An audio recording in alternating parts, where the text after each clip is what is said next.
Welcome to BIA, Becoming in Action, a space where reflection meets action.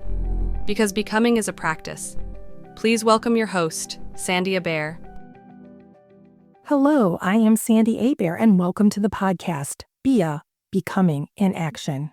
I'm working to awaken a community of meaningful connection for people who are becoming, as leaders, as professionals, and as human beings.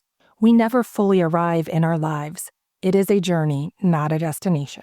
I hope this podcast supports the ongoing process of becoming and the courage and curiosity that are necessary to have authentic conversations.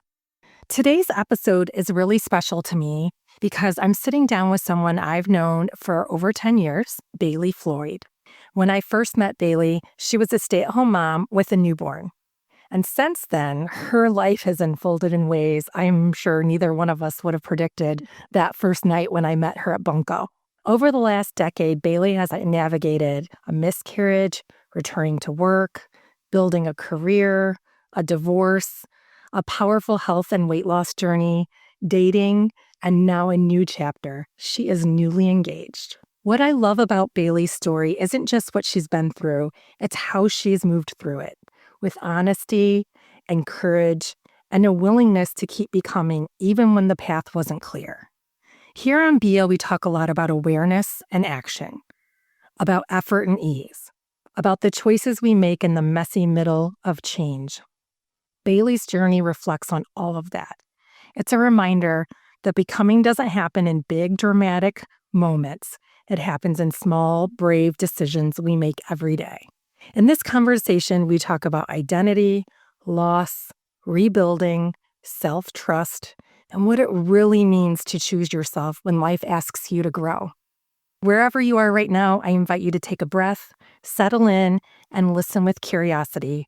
I hope Bailey's story helps you reflect on your own becoming and reminds you that you're allowed to evolve. Let's begin. Thank you so much for being here, Bailey. It's so exciting. We definitely thought that we would be making a podcast one day together, but we thought it would be about murder. Yep. And thanks for having me, Sandy. Yeah, when I first met Sandy, it's one of the first ways that we made a connection was over podcasts, specifically murder podcasts. But yeah, definitely a connection was made. When I met you 10 years ago, you were a stay-at-home mom with a newborn. Today, your life looks really different. If you had to describe the last decade in one word, what would it be and why? I think reclamation would be one of my words that I would use. I think over the last 10 years has been about discovering who I am beyond the roles that I once held, being in a marriage and just as a mom. I think I've grown through hardship. I've learned to set boundaries. I found my confidence and I stepped into a life that feels more authentic to me and aligned with who I am today. I would agree with that 100%. You have really blossomed, and it's been so fun to see. Even when it was messy, it was great to see you really grappling with what you wanted from this life and going after it. Yeah, it was about reclaiming who I was because I think I lost it for a long time. So, looking back, what version of yourself do you feel you've become since then? Oh, I think I've just become such a more confident person. I think if you met me 10 years ago, I was so unsure of who I was. I didn't know what purpose I had. I didn't really know where I stood in this world. And I think over the past 10 years of all of the journey I've been on really helped me find my confidence and my place that I feel where I belong. That's so interesting because from the first moment I met you, you are such a high agency person. Like, you know how to figure stuff out. You jump in, you never seemed afraid.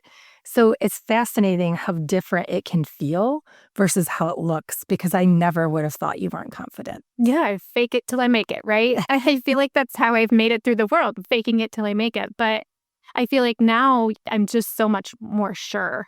And yeah, I just feel like I'm in such a better place than I was. I would agree. How did becoming a mom change your sense of who you are? Ooh, becoming a mom, man, that's a roller coaster ride, right? Any new moms, any moms know that it's such a journey. When I first had my son, Eric, I had postpartum depression. I really struggled with it. And my husband at the time was traveling constantly. He was not home due to his job. And I was living in a city that I didn't have family. I didn't have many friends. And so I didn't know who I was. When I met you and Lori, our other neighbor, at that bunko night, I felt like we made a connection. You guys motivated me and taught me so much about motherhood and finding my way in that space, that new role that I was taking on. Life is all about community. You've got to have your people. It's no good when you're isolated. I was so excited to meet you as a new friend in the neighborhood. I hadn't been in the neighborhood that long. It was funny because you and Lori are both significantly younger than me. So I was flattered that the young, hip kids would want to hang out with me. Well, you were young and hip. You still are young and hip. You're always teaching us all the new things, Sandy. You have been through it for 3 kids and, kids through all the different stages. You've taught us so much about these different stages of life. And I go to you for a lot of my advice because you give the best advice. So finding somebody like you in this neighborhood when I was feeling so lost and alone, to be able to go to and get this advice and any questions I had, even you just stopping by and bringing me dinner or saying, come over to my house and have wine, that just made such a big difference in my life. And it just made me feel like, okay, like I can get through this. And it's going to be hard. And motherhood is hard. Motherhood is messy, but it's also beautiful. And you just got to take the good with the bad. Absolutely. I'm a huge believer of the best thing you can do is showing up for somebody else. Yeah, and you definitely do that. Thank you. I appreciate that. What was it like returning to work then and building a career after your time at home? I was a stay-at-home mom. I stayed home for about a year with Eric. Was struggling with the postpartum depression and being alone. I never thought I wanted to be a stay-at-home mom. I always knew I wanted to return to the workforce. I never really knew what I wanted to do, but I did know I needed some routine. I needed to be able to get up, put my makeup on, do my hair, pick out a cute outfit. That's what I needed to do just to find myself and to find balance in my life. Though I think when I went back to work, it was a struggle. I feel like every working parent feels that push and pull, the guilt, being at work and wanting to be with your kids. But at the same time, I felt like I was starting to find my feet again. And it just motivated me to get out and start finding myself again. I needed a little bit more structure in my life. I'm kind of all over the place when I don't have a specific routine or structure. And so having something to get up for and having to go to, it just really helped me. I definitely remember seeing a spark return to you and having that purpose, and you've excelled really quickly at your new job, as you always do. I just never knew who I was and what I wanted to do. And once I started putting myself out there, I started saying like, oh, I have so much more potential than I thought. I started growing that confidence that I'd never had before, and then self-assurance. Were there moments where you felt like you were losing parts of yourself, and then moments that you felt like you were finding new parts? Yeah, like I see like all parents feel the push and pull of going into work and wanting to be with your kids and feeling like you're missing out on some things. I feel like I definitely felt like that. I also felt joy in meeting new people and finding new skills and trying new things. And so I think there was a balance there. Of course, it was hard in the beginning, but I feel like I've really found my balance now. You've experienced miscarriage and divorce, both deeply personal losses. What helped you move through these seasons instead of staying stuck in them? I experienced a miscarriage right after I returned to work. So it was very difficult. I think it was starting the new job and then also, not knowing these people that I was working with as I was going through this miscarriage. It wasn't something I was really sharing with these people that I had just met. My husband at the time was also traveling while I was going through this miscarriage. I feel like I was just kind of like head down, just making my way through it. I don't think I really processed things correctly with that. I mean, I had the miscarriage, but then it just lasted longer than I thought it would. I had a lot more complications after this miscarriage that led me out of work. And so trying to navigate that with the child at home, with my husband traveling, it was just a lot where I was just head down, putting one foot in front of the other, not really processing things. I feel like with my divorce, I started going to therapy. I started figuring things out that I could be working through. I processed things better, learned more about how to navigate and handle these emotions and different things that was going on. So I feel like my miscarriage and my divorce, I handled quite differently. Therapy is such a gift, right? Yeah. I mean, it changed my life. I wish I had that when I was going through my miscarriage. I don't think I realized when I was going through it that I really needed it at that point. I think what you said about having your head down and just trying to get through is what we do sometimes. We just turn off those emotions and push forward, which gets us through it, but not through the emotions. Right. It gets us moving forward. Yeah. And the people around you are suffering, you're suffering, your work's suffering. Nobody's doing good when you're not okay. You can't be the best mom. You can't be the best wife. You can't be the best friend. It's really hard when you yourself are going through it and you don't have any help outside of it. You have to take care of yourself first. Right. But it is humbling when you can't take care of others. As women, as moms, that's what we always want to do. Right. And we can't always. Not always. Nope. Not always. What did these experiences teach you about self-reliance and self-trust? The miscarriage and the divorce both were some of the hardest things I'd ever gone through in my life. They were both instances that I never thought I would have gone through in my life. I did not know how to process them. I think that as I was going through them, I did not see a way out. I did not see how I was going to get out of this hole.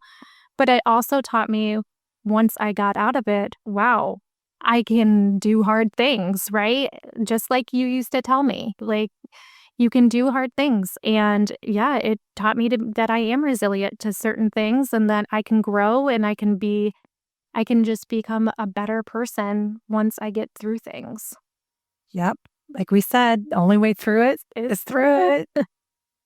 Was there a particular moment when you realized that you needed to choose yourself? Yeah. So little background, my divorce. So like I said, my husband at the time had traveled a lot. There were a lot of things that were happening in our marriage that just were not respectful towards me, and they just kept happening. And I think I just allowed it to happen because I just wasn't confident in the person I was. And so as I started going back to work and I started finding my feet again, I started realizing, like, I don't think I need this. I don't think I deserve this. Found this therapist who would do virtual sessions with me. So every Monday at 8 p.m. after I put my son to bed, I'd go up in my closet and I would do therapy. I made the time to do it and I put the work into it. And that's when I started saying, like, I can choose myself in these situations and I can start putting myself first. I think I also realized that that's not what I wanted my son to see as a relationship and a marriage. And I don't want him to grow up thinking that that's how two people should treat each other. And frankly, I was growing up too and realizing I don't want to be treated like that either. Tough, really tough situation. Tough situations, very tough, but things happen for a reason, and I really feel like this was supposed to be part of my journey. I just remember how much you did not want to get divorced. No, I stayed. You fought so hard for so long. Yeah, I would have stayed. I begged for this to not happen. I was terrified. I was terrified of being alone, which is so ironic when you hear that because I was alone for most of that marriage. I was terrified of doing it on my own. I was terrified of, oh my gosh, where am I going to live and what am I going to do and how am I going to support myself? How am I going to support my son? And it's the fear of the unknown. I would have stayed. And the only reason we really got divorced was because he was the one that said, no, this is what I want. And those are valid concerns. You were going from a place where you were financially dependent on your husband Mm-hmm. to needing to become financially independent, find a path forward in a way you didn't even want to. Right. It was terrifying, but at the end of the day, like, I couldn't be more grateful. It helped me find who I am. It helped me realize that I can do hard things. I can be the best mom ever because I'm not sad all the time.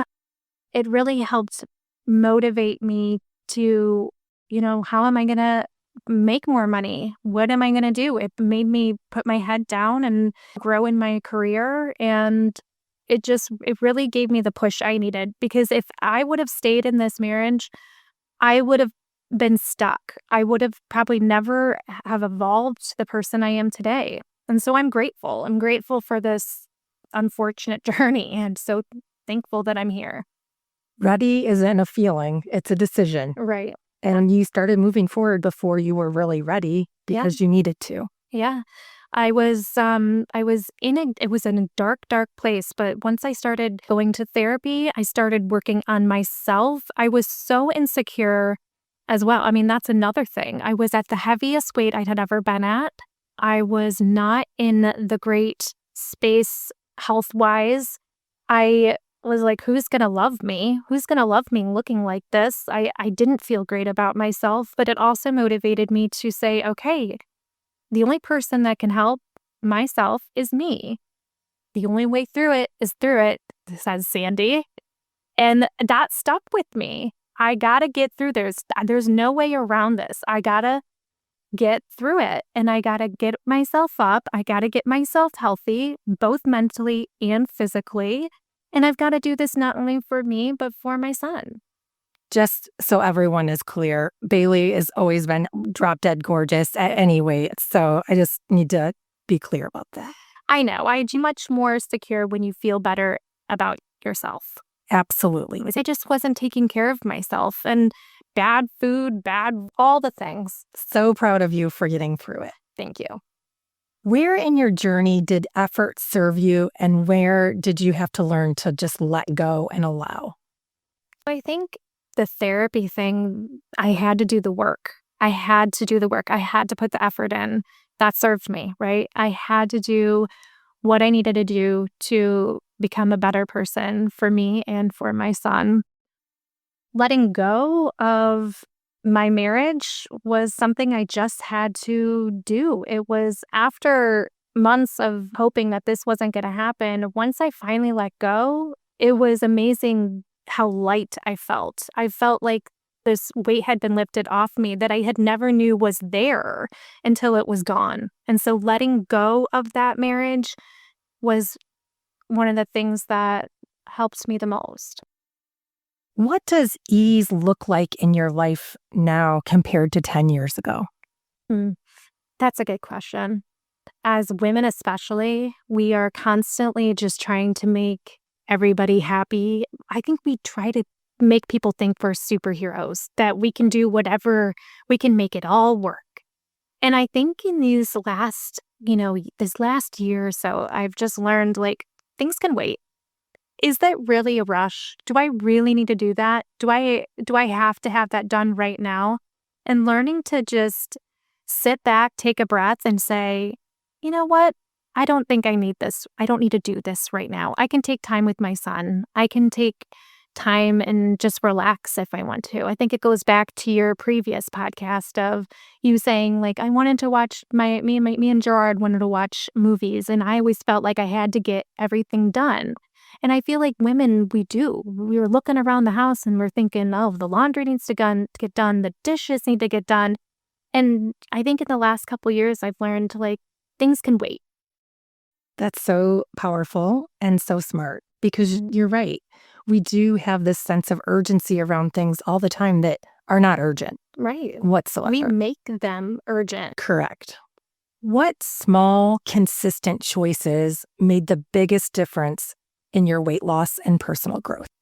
I think just being more mindful of, what I was eating and, what exercise I was getting. I think being in a better mental space was so much more beneficial for me as well. I think awareness has been one of my biggest things. I think I was eating, not thinking about things. I think I was just moving through life, just not paying attention to what I was consuming, whether that be food or whether that be, anything I'm taking in, social media, all the outside noises. I think just being more aware of what's around me and what I need to better me and what is not serving me. I've always been impressed with wherever you've been trying to figure out how to get in the exercise, whether it was getting the mirror, going to bar, getting up early. You've made a lot of sacrifices to prioritize that in your life. Yeah. Again, as a single mom who was trying to make my workouts work and trying to find the time to do that and not being able to go to the gym all the time, I had to build a little gym in my basement, and I did it there and I made it work. You've always made it work. Yeah. How do you stay connected to yourself when things feel overwhelming? Yeah, winter is really hard for me. I think it's hard for a lot of people, especially this winter, with it being so cold and so snowy and so icy. My ex-husband, he is gone for a majority of the winter, which leaves me in a position where I am single parenting for the most part of it. Working full time, balancing being a mom, I struggle. So I look to my friends and I look to my family to get me out of this funk. I like to go out to dinners and I like to, just get together with my girlfriends or my fiance now. I like to get together and do fun things. I like to get out. I am a social butterfly. I need to be around people. And if I don't have people around me, especially in the winter when it's cold and snowy, I will go crazy. So I do find the time to get out and socialize. We're two peas in a pod when it comes to being social butterflies, that's for sure. Yes. And that's a perfect segue to your new beginning here. After everything you've been through, what was it like to open yourself up to love again? Terrifying. It was terrifying. I mean, dating in this day and age is so scary. And these dating apps and trying to meet people is so, it's just not normal. And I just felt like I was stepping so far out of the box. I had no clue how to trust.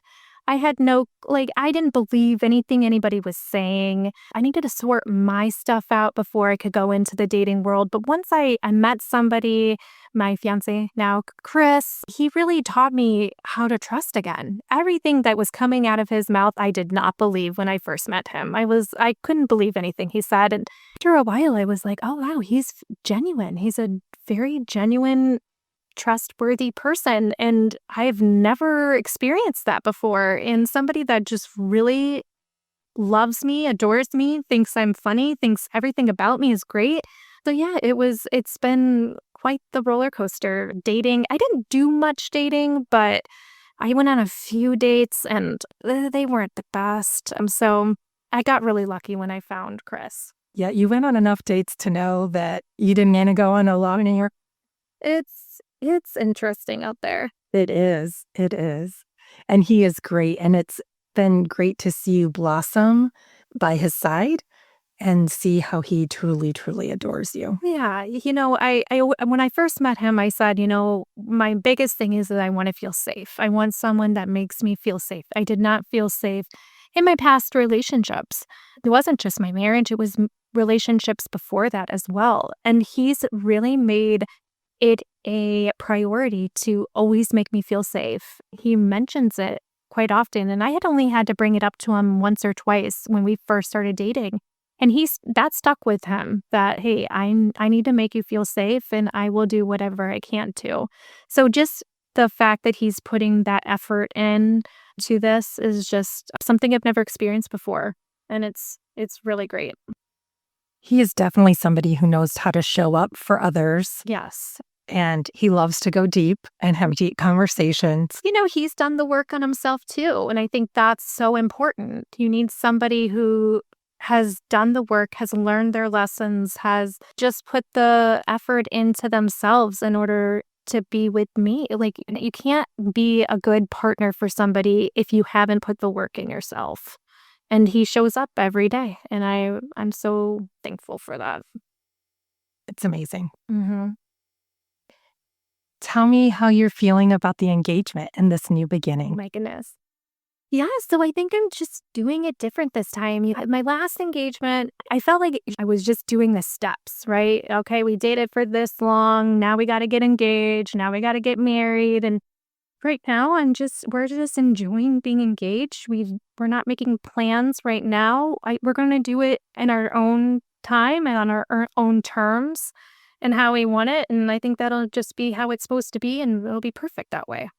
Absolutely. Amen to that. Yeah. There's no reason to do anything that artificial about it, right? Right. There's Right. no right way to have a wedding. Yep, and it will be us, and it will be perfect, and we don't have to do it for anybody else. It doesn't have to be a show, it doesn't have to be what I'm seeing on Pinterest and what I'm seeing on Instagram. It's just gonna be what works best for us and our family, because we're gonna be blending our families. That'll be a big step. Yes. Yeah. But the kids all get along and have fun together. Yeah. So I couldn't be more lucky to have found him, because he's got 2 kids who are just wonderful, and my son and his kids get along great, and it's just the perfect match. It just has worked out how it was supposed to be. that's the best feeling, when you don't have to force and when things feel right. Right. Yep. Who are you becoming now? I'm much more sure of who I am. I'm becoming a woman who has her boundaries set and knows her worth and is not willing to put up with things that she doesn't deserve. And I'm so grateful for that. I'm becoming a more confident and independent woman who I feel like I have my place in this world. That's a great feeling, Yeah. and you deserve it. Thank you. What parts of yourself are you still learning to honor? I'm not perfect. I'm going to mess up. People had mentioned to me that sometimes I have a tendency to make conversations about myself. If they're telling me a story, I sometimes turn it on me. And so I'm being much more aware in how I approach conversations and my friends. And I want to show up for my friends in the best way and my family in the best way. And I'm learning to honor that I'm not perfect and I'm going to make mistakes, but as long as I'm aware of some of the things that may be struggling in, that can only go forward and I can only try to be better next time. That's another thing I've always admired about you. You have never tried to hide any messiness that you've had in your life. You've always been very open about it and transparent, and say it's a mess and I'm working on it. Yeah. I mean, we're not perfect, right? And we're No, we'd be lying if we said we were. And if you're going to tell me, hey, like, this is something that I don't like that you do, I'm really going to take that and I'm going to say, okay, what can I do to make it better? I'm not going to conform for you, but if it's something that I can make myself better for, I definitely want to try and work on it. I want to grow. I want to be a better person for my family, for my son, for my new family, for my friends. I want to show up in the most authentic way that I can. And that's what this whole podcast is about, that we never fully arrive in our lives, right? We're on this journey and we're never going to get there. And that's the joy in it. Yes. What advice would you give someone who feels like they're in the messy middle of change? Oh, I will, in the words of Sandy, the only way through it is through it. I lived by that for a long time. I also am a believer, I don't know if I can swear on this, you can swear, but I believe in sitting in your shit. I believe in, hey, like, you're in this messy, messy place in your life right now, and you need to sit in it for a minute. Not for, years, but sit in it for a minute. Figure out, take an inward look at yourself and say, like, what can I do differently? What part did I have in this? Because in my marriage, it wasn't just one-sided. I know I wasn't perfect either. I needed to sit in my shit and I needed to learn how I can show up better the next time. If I just jumped into the next relationship or just moved on, I would have never grown. I would have never learned as much as I learned about myself. I feel like it's so important to know who you are before you can move on to something else. And so I really think it's so important to just sit there, think about what you can do to change, what you need to do to serve others better. Very wise advice. Relationships are a dance. You do something, then they do something. It goes back and forth. And you have to understand what steps you're making that are allowing, encouraging the other person to make the steps they're making. Right. So it is very wise advice. Yeah, I think my therapist had said, and you probably might know too, like when you get divorced, they say that you really shouldn't date for like a year. And I don't know how many people actually live by that. I didn't live by that. I think me and Chris started dating after 8 months. But they say like you really should take the time to figure it out before you move on to something else. It is good advice. I think it is difficult to do because so many people feel so alone for so long in their marriage that they're ready to be with someone and move forward. So it's tricky. It is tricky. What I've always said to my boys is you don't learn how to be in a relationship except for being in a relationship. And that's the other thing. Like you have to practice. Trial and error. You can sit there and have the best intentions of how you're going to be different, but you have to actually execute and be different. Right. If you could go back and speak to the version of yourself that I met 10 years ago, what would you tell her?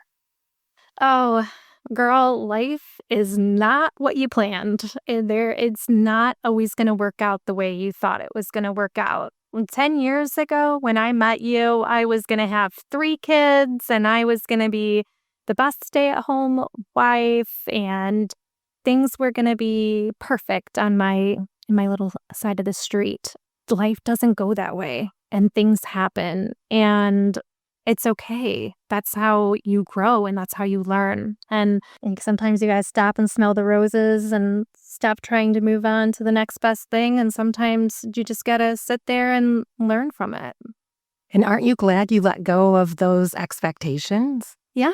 I think 10 years ago, I wanted what everybody else had. Everybody had the shiny new toys and everybody had the best of the best. And I thought that that's what I wanted. And now 10 years later, I don't care. I don't care what everybody has. I'm just happy with what I have. And that's me, my son, my fiance, his kids. I'm so happy with the life that I've created. You should be very proud. Thank you. I'm going to have Bailey answer with the first thing that comes to mind on our rapid fire closing round. Oh my gosh, I'm nervous. You can do it. A word that describes who you're becoming right now. Secure. One habit that's changed your life. Making my bed. Oh, neat. Something you had to let go of to grow. That life may not be what I've envisioned. Effort or ease? Which one are you practicing more lately? I think ease. Nice. One belief about yourself that has shifted. I'm more capable of taking on hard things, and I think I'm enjoying doing things that are outside my comfort zone, like this. Amazing. I know you were very nervous at first. But this is very far outside of my comfort zone, so this is progress. What does home feel like to you now? Peaceful, comfort, a life of comfort and safety, and being just where I'm meant to be. One piece of advice for someone in the messy middle. Sit in your shit, and the only way through is through. Finish this sentence. Becoming for me means growing through hardships, learning to set boundaries, and finding my confidence. Yeah. Yep. Well, I am very grateful to you. 2 days after I lost my job, I had a dinner party planned with Bailey and Chris and Lori and her husband, Brian. Bailey showed up at my house so excited for me that I'd lost my job because she just thought great things were coming for me. And at the time, I had the Bell's palsy, and I was like, it doesn't seem that great. But she brought up the idea of me coaching and lent me some of her confidence and belief in me, and it meant a lot. It is just really what I needed to hear in that moment. I cherish our friendship. So thank you so much for being my very first guest.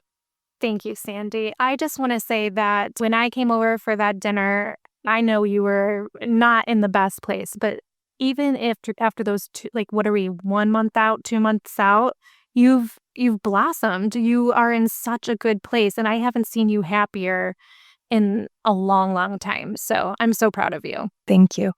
Thank you. Thanks for listening to Bia, Becoming in Action.